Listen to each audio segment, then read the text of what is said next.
所以我在这15年，我觉得最重要是认识了很多的朋友，也认识到很多教育界和旅游界的朋友。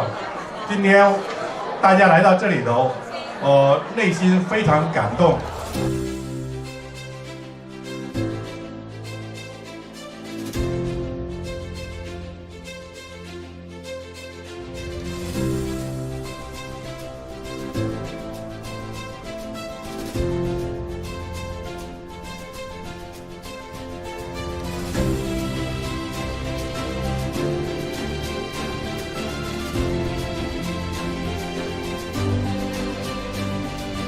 歡迎嚟臨愛學遊10週年致慶及新春晚宴。都衷心咁樣咧喺度咧係祝賀愛學遊呢個嘅咁特別嘅時刻。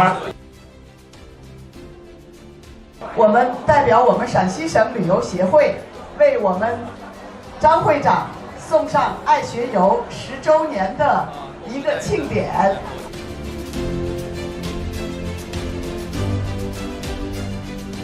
我們如果去推動，讓孩子做多一點、學多一點，可以看多一點的時候，這個把旅遊這一塊的做成一個很高尚的職業的時候，這個我覺得是一個很光榮的事情。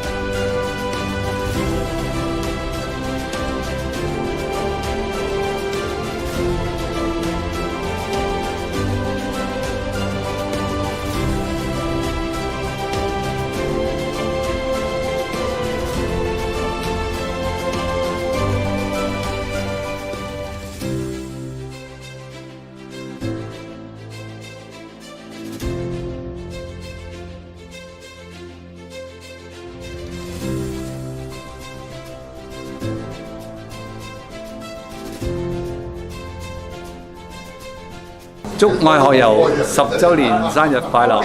喺呢度呢，我祝愛學遊繼續創高峰，生意興隆。我亦都希望咧，愛學遊嘅發展咧越嚟越好啦。正所謂10週年，10全10美。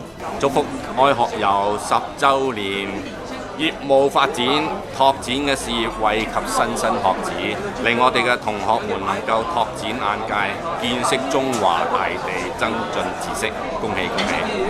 愛學遊10週年，我好開心見到呢度業務蒸蒸日上，為更多學子創造遊學嘅機會。恭喜恭喜！